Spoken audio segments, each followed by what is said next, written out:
हैं, जहां पर आज मुख्यमंत्री योगी आदित्यनाथ आजमगढ़ वासियों को आज बड़ी सौगात दे रहे हैं।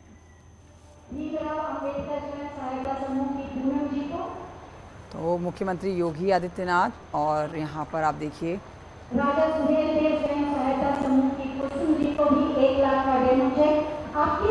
सांसद निरुआ जो कि मुख्यमंत्री के साथ मौजूद है इस समय। तो आज देखिए आजमगढ़ वासियों के लिए कई सौगात दे रहे हैं मुख्यमंत्री योगी आदित्यनाथ।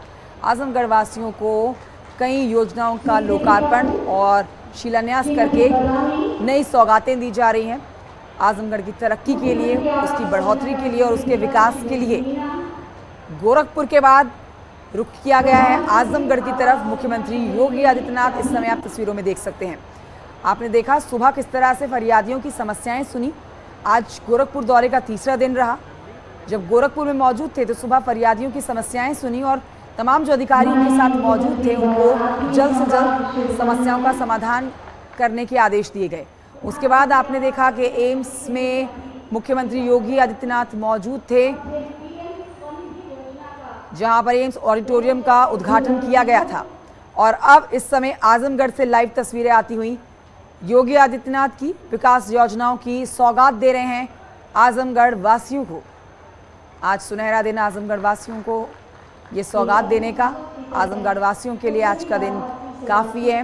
और इन तस्वीरों में आपके साथ मुख्यमंत्री योगी आदित्यनाथ के साथ निरुआ को भी आप देख सकते हैं।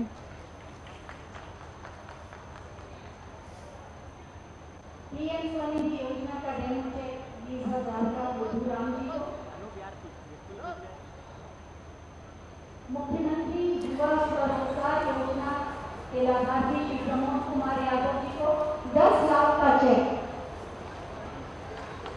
देखिए यहाँ लोगों से मुखातिब हो रहे हैं, उनको बाकायदा चेक देती हुई तस्वीरें आपके सामने और उनसे बात भी कर रहे हैं, उनका नाम जान रहे हैं, उनसे बातचीत कर रहे हैं मुख्यमंत्री योगी आदित्यनाथ। निरुआ भी इस समय तस्वीरों में आप देख पाएंगे। तो ये उत्तर प्रदेश की बदलती तस्वीर आपके सामने। योगी आदित्यनाथ जो एक बार फिर से सत्ता में आए और यही भरोसा फिर से जनता को दिया कि एक बार फिर से विकास की बहार आने वाली है। और इसीलिए कई जिलों में आप देखते हैं मुख्यमंत्री योगी आदित्यनाथ पहुंचते हैं। गोरखपुर में थे मौजूद, इस समय आजमगढ़ में हैं। गोरखपुर वासियों के लिए कई सौगात उन्होंने दी। 125 करोड़ रुपए की योजनाओं का शिलान्यास और लोकार्पण मुख्यमंत्री ने कल किया। 3 दिन तक गोरखपुर के दौरे पर रहे। अब आज आजमगढ़ पहुंचने का कार्यक्रम था। आजमगढ़ वासियों के लिए कई योजनाएं जिनका लोकार्पण और शिलान्यास किया जाना है। कई कार्यक्रम आगे होने हैं जिसमें शामिल होंगे मुख्यमंत्री योगी आदित्यनाथ।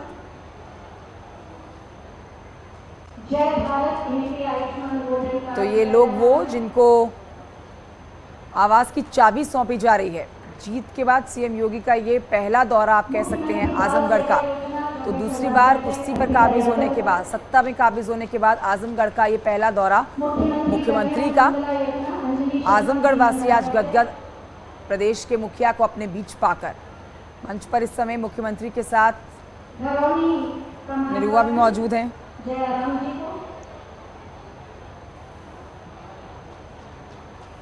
प्रधानमंत्री श्रम योगी मानधन पेंशन योजना अनंत प्रताप भारती जी को स्वीकृति पत्र। सभी के लिए एक बार जोरदार तालियां बजाते हैं। आपकी तालियों की शुभकामनाएं इन सभी को मिले। बहुत बहुत धन्यवाद माननीय मुख्यमंत्री महोदय। सबका साथ, सबका विकास, सबका विश्वास और सबके प्रयास के मूल मंत्र के साथ आजमगढ़ को विकास की नई पहचान देने के लिए संकल्पबद्ध है माननीय मुख्यमंत्री पहचान आज दी जा रही है। हम आपको तस्वीरें दिखा रहे हैं मंच से। आजमगढ़ से लाइव तस्वीरें आती हुई प्रचंड जीत के बाद अब गढ़ की किलेबंदी के लिए यहाँ पर मुख्यमंत्री योगी पहुंचे हैं। संबोधन इनका होगा और लीजिए अब आप मुख्यमंत्री योगी आदित्यनाथ को सुनेंगे।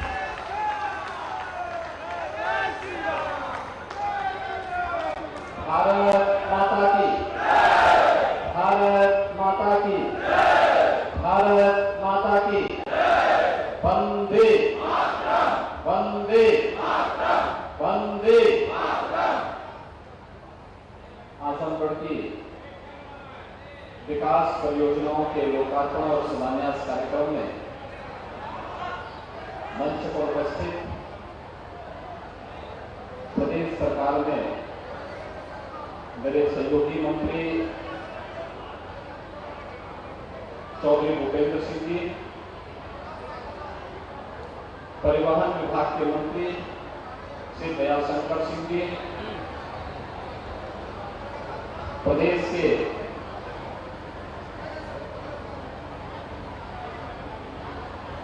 पर्यटन विभाग के मंत्री श्री दयाशंकर मिश्रा दयालु जी, कारागार विभाग के राज्य मंत्री श्री सुरेश राही जी, आपके लोकप्रिय सांसद श्री दिनेश लाल यादव निरोबा जी, विधान परिषद के माननीय सदस्यगण श्री यशवंत सिंह जी, श्री विजय बहादुर पाठक जी, श्री विक्रांत सिंह ग्रेसो जी, पूर्वांचल विकास बोर्ड के उपाध्यक्ष श्री नरेंद्र सिंह जी, पूर्व सांसद और भारतीय जनता पार्टी की प्रदेश की उपाध्यक्ष श्रीमती नीलम सोनकर जी, पूर्व विधायक श्रीमती वंदना सिंह जी, भारतीय जनता पार्टी के जिला के अध्यक्ष श्री ऋषिकांत जी, प्रदेश मंत्री श्रीमती शकुंतला चौहान जी, जिलाध्यक्ष ध्रुव सिंह जी, अखिलेश मिश्रा जी, माननीय विधायक श्री रामविलास चौहान जी और आज के इस कार्यक्रम में उपस्थित भारतीय जनता पार्टी के सभी पदाधिकारी, भारी संख्या में आज यहाँ पर उपस्थित आजमगढ़ से जुड़े हुए मेरे सभी भाइयों बहनों, मैं ऋषि मुनियों, क्रांतिकारियों और साहित्यकारों की इस पावन भूमि को कोटि कोटि नमन करते हुए आजमगढ़ वासियों का हृदय से आभार व्यक्त करने के लिए आया हूं कि आप सबने अभी हाल ही में संपन्न हुए उपचुनाव में लोकसभा की सीट पर भारतीय जनता पार्टी के प्रत्याशी और लोकप्रिय भोजपुरी अभिनेता श्री दिनेश लाल यादव जी को यहां से विजयी बना करके देश की सर्वोच्च पंचायत में भेजा है। इससे आजमगढ़ की पहचान बदली है और आजमगढ़ के बारे में लोगों की अच्छी धारणा बनी है और इससे उत्तर प्रदेश का मान भी बढ़ा है। और इसलिए आप सबका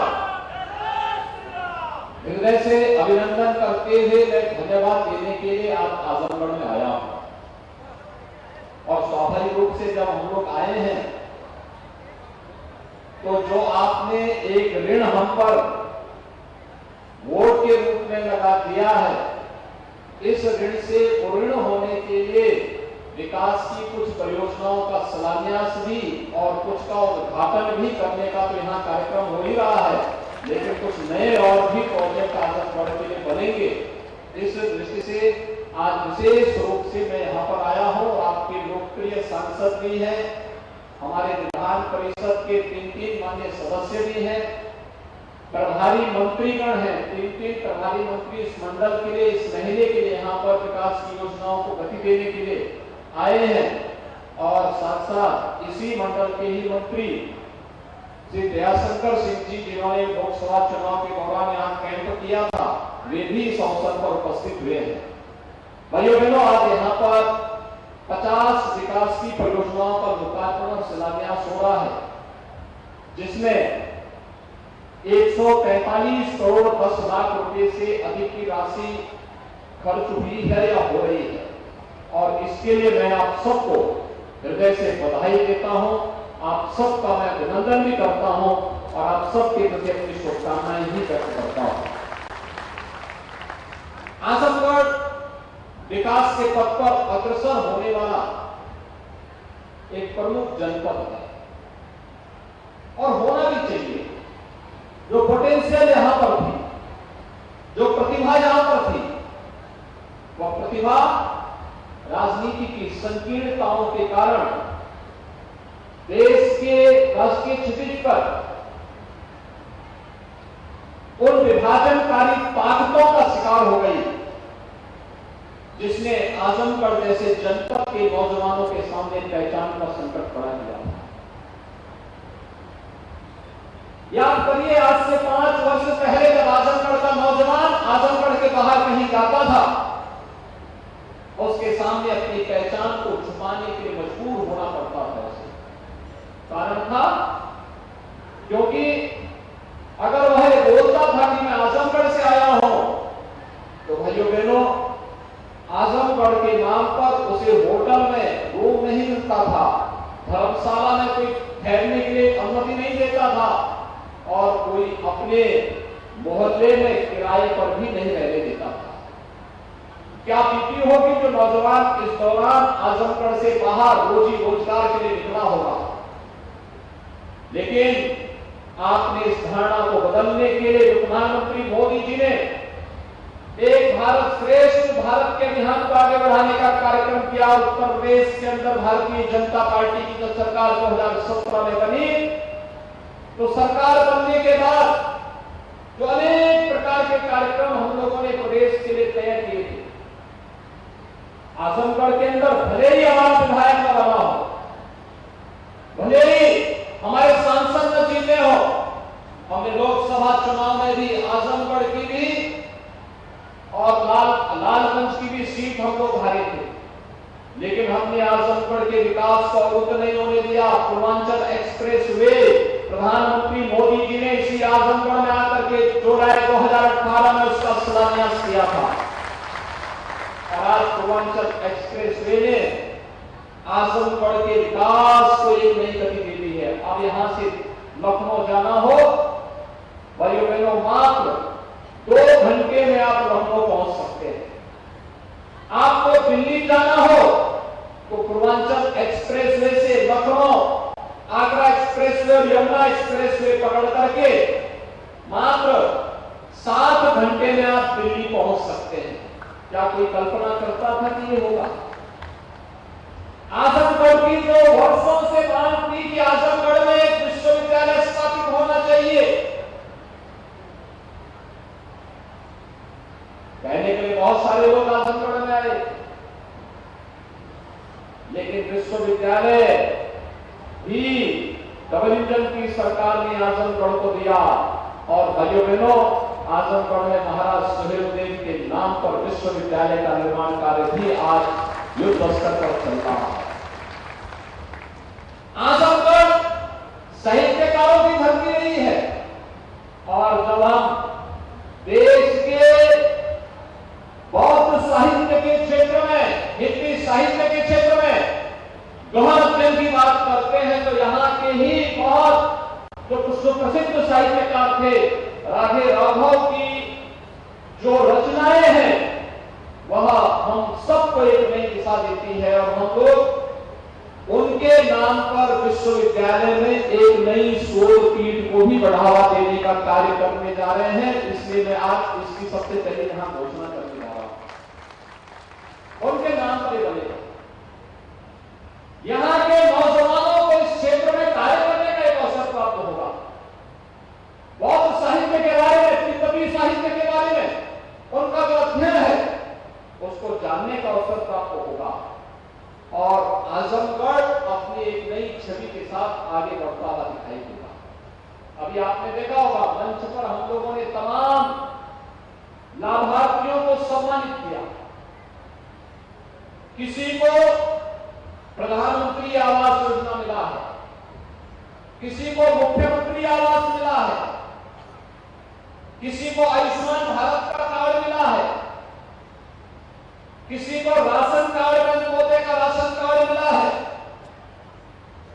किसी को रोजगार के लिए मत्स्य संपदा योजना के अंतर्गत रोजगार करने के लिए अवसर प्राप्त हुआ है, किसी महिला स्वयंसेवी समूह को रिवॉल्विंग फंड उपलब्ध कराया जा रहा है, और किसी को स्वयं के रोजगार के लिए भी एक अच्छी खासी धनराशि आज यहां पर उपलब्ध करवाई गई। यानी जितने कार्य हैं, विकास की परियोजना को लोकार्पण शिलान्यास भले हम कर रहे होंगे यहां पर, और अभी तो मैं कहूंगा निरोवा जी को भी और अपने तीनों एमएलसी को भी कि यहां के जिला प्रशासन के साथ बैठ करके डिस्ट्रिक्ट लेवल बैंकर्स कमेटी की बैठक को आयोजित करिए। उत्तर प्रदेश के व्यवसायिक शिक्षा और कौशल विकास विभाग के साथ बैठक करिए और एक भारी रोजगार मेले का आयोजन आजमगढ़ के अंदर किया जाए, जिससे यहाँ के नौजवानों को आजमगढ़ के अंदर ही नौकरी की संभावनाओं के लिए नियुक्ति पत्र यहीं से जारी हो सके। मैं कल गोरखपुर में था, मैं गोरखपुर में था, 136 कंपनियां कल गोरखपुर में आई थी और 136 कंपनियां जो गोरखपुर में आई थी, उन 136 कंपनियों में इसमें फार्मेसी की भी थी, पैरामेडिकल की भी थी, नर्सिंग की भी थी और अलग अलग उसमें थी। मारुति सुजुकी ने भी वहां पे, रिलायंस जियो ने भी वहां पर अपना कैंप लगाया था और एक दिन में गोरखपुर के अंदर, अकेले गोरखपुर महानगर में कल 5000 नौजवानों को नियुक्ति पत्र वहां पर देने का काम हुआ है। हम लोगों ने विगत 5 वर्ष के दौरान 5 लाख नौजवानों को सरकारी नौकरी दी। आज सरकारी नौकरी की जब बात होती है तो भाइयों बहनों, कोई किसी के साथ भेदभाव नहीं कर सकता। आज हमारे उत्तर प्रदेश के नौजवानों के साथ कोई भेदभाव नहीं कर सकता। नौजवान को उसकी योग्यता के अनुरूप नौकरी देना इस सरकार का कार्य है, सरकार ने किया। जो भी नौजवान आया उसको हम लोगों ने सरकारी नौकरी के साथ जोड़ने का काम किया। उसकी प्रक्रिया है, उस प्रक्रिया के साथ जोड़ा, उसने नौकरी प्राप्त की, उसके साथ कोई भेदभाव नहीं हुआ। 1 करोड़ 61 लाख प्रदेश के नौजवानों को रोजगार की संभावनाओं के साथ जोड़ा। प्रदेश के अंदर कानून व्यवस्था की बेहतर स्थिति ने आज प्रदेश के अंदर रोजगार की संभावनाओं को आगे बढ़ाया। व्यापक पैमाने पर 1 करोड़ 61 लाख नौजवानों को नौकरी मिली। व्यापक पैमाने पर वे नौजवान आज स्वावलंबन के ओर अग्रसर हैं और 60 लाख से अधिक उद्यमी और कारीगर और हस्तशिल्पियों ने स्वतः रोजगार के साथ जोड़ करके इस कार्यक्रम को आगे बढ़ाया है। हमने बैंकों से लोन दिलाया, सस्ते दर पर लोन दिलाया, आवश्यकता पड़ी तो सरकार से सब्सिडी भी दी हुई। मुख्यमंत्री अप्रेंटिसशिप योजना दिलाई कि विश्वविद्यालय, महाविद्यालय, पॉलिटेक्निक, इंजीनियरिंग कॉलेजेस में पढ़ने वाले जो हमारे छात्र हैं, अगर वह उद्योग के साथ जुड़ते हैं, आवश्यक नहीं कि हर परिवार की आर्थिक स्थिति एक जैसी होगी। जो कमजोर परिवार के लोग हैं, फीस नहीं है, हम उसको उद्योग के साथ उस नौजवान को सब जोड़ेंगे और मुख्यमंत्री अप्रेंटिसशिप योजना के अंतर्गत उस नौजवान को एक निश्चित मानदेय सरकार भी उपलब्ध कराएगी, उद्योग भी उपलब्ध कराएगा। वह पढ़ाई भी करेगा, उद्योग में काम भी करेगा, अपना प्रोजेक्ट वर्क भी आगे बढ़ाता जाएगा और उसके सामने आजीविका का संकट भी नहीं खड़ा होगा। वो कहीं भी जाएगा, देश और दुनिया के अंदर सम्मान मिलेगा। ओडीओपी के लिए भी हम यहां पर कार्य करने जा रहे हैं। 1 डिस्ट्रिक्ट 1 प्रोडक्ट। आपने देखा होगा, अभी मुझे यहां के जिलाध्यक्ष ने और यहां के सांसद जी ने एक जनपद एक उत्पाद की जो ब्लैक पॉटरी है वह मुझे भेंट की, मंत्रियों को भेंट की। यह आजमगढ़ की एक पहचान है। यहाँ के हस्तशिल्पियों, यहाँ के कारीगरों ने, आप देखिए, विपरीत परिस्थितियों में इस कार्यक्रम को आगे बढ़ाया और मैं यहाँ के जिला प्रशासन से कहूंगा कि इस उद्यम को आगे बढ़ाने की आवश्यकता, अधिक से अधिक लोग इसमें रोजगार के साथ जुड़ सके, इन्हें फ्री में मिट्टी मिल सके। जहां हमें व्यवस्था देनी होगी वहीं कॉमन सर्विस सेंटर के माध्यम से इन्हें तकनीक उपलब्ध कराना, इनके मार्केटिंग की व्यवस्था कराना, इन्हें हर प्रकार की सुविधाओं से युक्त करना और ये सभी कार्यक्रमों के साथ अगर हम इसे जोड़ते हुए दिखाई देंगे तो भाइयों बहनों, विकास दूर नहीं होगा और साथ साथ हर नौजवान स्वावलंबन की ओर अग्रसर होगा और नौजवान अगर स्वावलंबन की ओर अग्रसर हो गया तो समाज और राष्ट्र स्वयं स्वावलंबी हो जाएगा। हमारी सबसे बड़ी ताकत है हमारा नौजवान और इस नौजवान को हर प्रकार से तकनीक से युक्त करने के लिए इस सरकार ने तय किया है कि 2 करोड़ स्नातक और प्रास्नातक नौजवानों को हम टैबलेट और स्मार्टफोन की सुविधा से युक्त करेंगे। अब तक हम लोग लगभग 15 लाख नौजवानों को टैबलेट और स्मार्टफोन उपलब्ध करवा चुके हैं। हमारा प्रयास है इसे इस स्तर पर आगे बढ़ाने का। कोरोना के कारण चिप्स होती है जो हर टैबलेट और स्मार्टफोन पे लगती है, वो नहीं उपलब्ध हो पा रही है। प्रोडक्शन थोड़ा धीमा है, अन्यथा अब तक हम बड़े पैमाने पर नौजवानों को इस सुविधा से युक्त करने की हमारी इच्छा थी। और भाइयों बहनों, हमारा संकल्प है इस कार्यक्रम को हम आगे बढ़ाएंगे और इसीलिए आज यहाँ पर ओडीओपी के लिए कॉमन सर्विस सेंटर की स्थापना का कार्यक्रम युद्ध स्तर पर आगे बढ़े, इसके लिए मैं एमएसएमई विभाग से भी कहूंगा और जिला प्रशासन भी इस प्रकार का एक प्रस्ताव इसको भेजे, जिसे ब्लैक पोर्टली के माध्यम से ढेर सारे लोगों को यहाँ पर रोजगार की संभावनाओं के साथ आगे हम बढ़ा सके। यहाँ के नौजवानों को हाई स्कूल और इंटरमीडिएट पास करने वाले नौजवानों के उनकी अपने रुचि के अनुसार कार्य करने का उन्हें अवसर प्राप्त होना चाहिए। आजमगढ़ को उस प्रकार के सेंटर के रूप में विकसित होना चाहिए। इसकी जो छवि खराब की गई थी, इस छवि से उभरने की आवश्यकता है और इसलिए आवश्यक होगा सरकार इस दिशा में प्रयास कर रही है जिसे, और मैं कहना चाहूंगा जिला प्रशासन इस प्रकार का एक प्रस्ताव दे कि मेडिकल कॉलेज के कैंपस में एक पैरामेडिकल का भी कॉलेज वहां स्थापित हो। पैरामेडिकल के माध्यम से ढेर सारे नौजवानों को प्लेसमेंट की 100% गारंटी देने वाली एक सुविधा। 6 महीने का कोर्स, 1 साल का कोर्स, 2 साल का कोर्स किया, सर्टिफिकेट का कोर्स है और उस कोर्स के माध्यम से उसे तत्काल नौकरी की संभावना। और जब कोर्स प्रारंभ हो, हमें प्रयास करना चाहिए कि वहीं पर हम लोग प्लेसमेंट कंपनियों को भी बुला करके उन्हें रोजगार उपलब्ध करवाने की कार्रवाई साथ साथ भी करें। एक बड़ा कार्य हो सकता है। और भाइयों बहनों, अभी तो हम लोग बहुत सीख आने वाले हैं। यहाँ पर आपने भोजपुरी कलाकार को सांसद बना के भेजा है, तो स्वाभाविक रूप से कला के क्षेत्र में भी कुछ कार्य होना चाहिए। हम लोग अभी हरिहरपुर जाएंगे कुछ देर बाद, और हरिहरपुर की जो संगीत की परंपरा थी, जो विश्वविख्यात थी, हरिहरपुर की इस परंपरा को और मजबूती के साथ आगे बढ़ाने के लिए क्या कुछ हो सकता है, आज हम उन संभावनाओं को भी आगे बढ़ाने जा रहे हैं। भाइयों बहनों, मैं आप सबको इस बात के लिए आश्वस्त करने के लिए आया हूं। देखिए, हमारा कोई सांसद और कोई विधायक रहा हो न रहा हो, कोरोना कालखंड में 3 बार मैं आजमगढ़ आया था।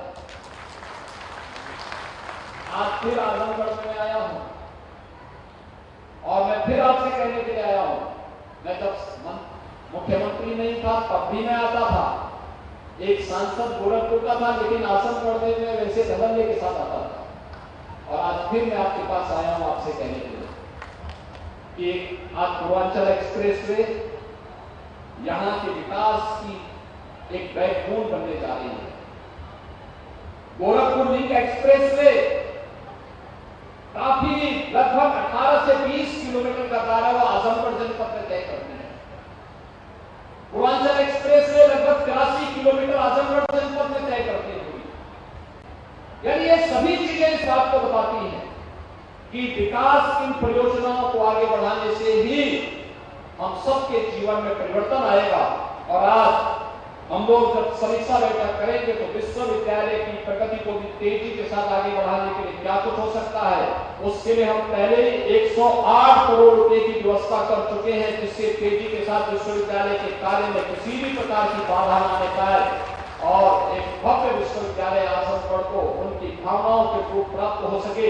इस विश्वास के साथ आज यहाँ पर विकास की ढेर सारी योजनाएं आपको प्राप्त हो रही है और विकास की ढेर सारी योजनाएं के प्रस्ताव यहाँ के माननीय सांसद जी ने, यहाँ के विधान परिषद सदस्यों ने मुझे उपलब्ध कराए हैं। इन सबको हम तेजी के साथ आगे बढ़ाएंगे। इस विश्वास के साथ भाइयों बहनों, मैं आप सबको आज के इस अवसर पर हृदय से बधाई देता हूँ, आपको चुनाव जिताने के लिए हृदय से धन्यवाद देता हूँ और आप सबसे आह्वान करता हूँ। यह देश आजादी का अमृत महोत्सव मना रहा है। आजादी का अमृत महोत्सव का मतलब हम सब सौभाग्यशाली हैं कि देश की आजादी के अमृत महोत्सव के साथ हम सब 75 वर्ष की इस महोत्सव के साथ हमें जुड़ने का सौभाग्य प्राप्त हो रहा है और 75 वर्ष के सौभाग्य के साथ हम जुड़ रहे हैं।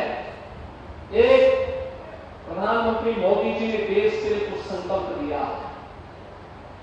13 अगस्त से 15 अगस्त के बीच हर घर तिरंगा का कार्यक्रम होना चाहिए, हर घर में तिरंगा लगाना चाहिए। लहराएगा ना तिरंगा हर घर में, हर घर तिरंगा लगाएंगे। सभी लोग सहमत हैं? दोनों हाथ लगा के बोलेंगे मेरे साथ, दोनों हाथ लगा के भारत माता की। तो 13 से 15 अगस्त के बीच हर घर में तिरंगा लहराना चाहिए। लहराएगा ना? दूसरा, इस दौरान स्थानीय स्तर पर हमारे स्कूलों को, कॉलेजेस को एक अभियान चलाना चाहिए कि हर गांव में, हर कस्बे में कोई ना कोई क्रांतिकारी आजादी की लड़ाई के साथ अपने आप को समर्पित किया था।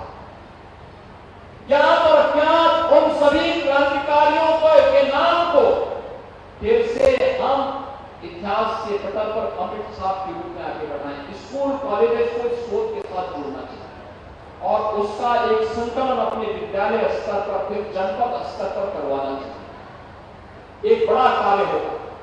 प्रभात फेरी निकले, तमाम प्रकार के रचनात्मक कार्यक्रमों के साथ लेखन प्रतियोगिता हो, क्रांतिकारियों के वेशभूषा में फैशन शो हो और भी अनेक कार्यक्रम, लेखन प्रतियोगिताएं का आयोजन हो, वीर रस की, राष्ट्रभक्त से जुड़ी हुई कविताओं का गायन हो।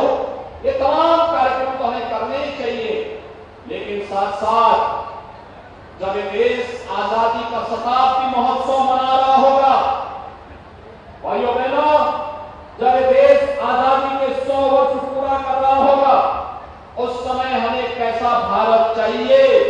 देश की आजादी के शताब्दी महोत्सव के लिए हम सबको अपने आप को तैयार करना होगा और यह तब हो सकता है जब हर भारतवासी अपनी जिम्मेदारियों का निर्वहन करते हुए, अपने कर्तव्यों का निर्वहन करते हुए पूरी ईमानदारी के साथ एक संकल्प ले ले कि मुझे स्वयं के लिए, अपने गांव के लिए, अपने नगर के लिए, अपने विकास खंड के लिए, अपने जनपद के लिए और अपने प्रदेश और अपने देश के लिए कार्य करना है और उसे महानता की ओर अग्रसर करना है, तो भारत को दुनिया की सबसे बड़ी ताकत बनने से कोई भी नहीं रोक सकता है और हमें भारत को दुनिया की सबसे बड़ी ताकत के रूप में स्थापित करने के प्रधानमंत्री मोदी जी के संकल्प के साथ जुड़ना होगा और इस संकल्प के साथ जुड़ने का आह्वान आप सबसे करते हुए मैं आप सबको अभी से रक्षाबंधन, स्वतंत्रता दिवस के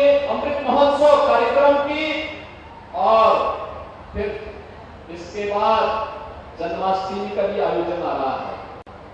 इन सभी आयोजनों की हृदय से बधाई देता हूं, अपनी शुभकामनाएं देता हूं और पूरे आजमगढ़ वासियों का श्री दिनेश लाल यादव निलोवा जी को आजमगढ़ लोकसभा सीट की प्रतिष्ठित सीट पर विजयी बनाने के लिए हृदय से धन्यवाद देते हुए आप सबका आभार व्यक्त करता हूं। बहुत बहुत धन्यवाद। जय हिंद। भारत माता की, भारत माता की, भारत माता की। मुख्यमंत्री योगी आदित्यनाथ को आप लाइव सुन रहे थे आजमगढ़ से और यहाँ पर जो अंत किया उन्होंने अपने भाषण का भारत माता की जय के नारों के साथ किया, क्योंकि आज़ादी का अमृत महोत्सव हम मनाने जा रहे हैं और उससे पहले जीत के बाद, जो आजमगढ़ की जीत भारतीय जनता पार्टी को मिली है, उसके बाद ये पहला दौरा आजमगढ़ का प्रचंड जीत के बाद यहाँ पर बड़ी सौगात देने के लिए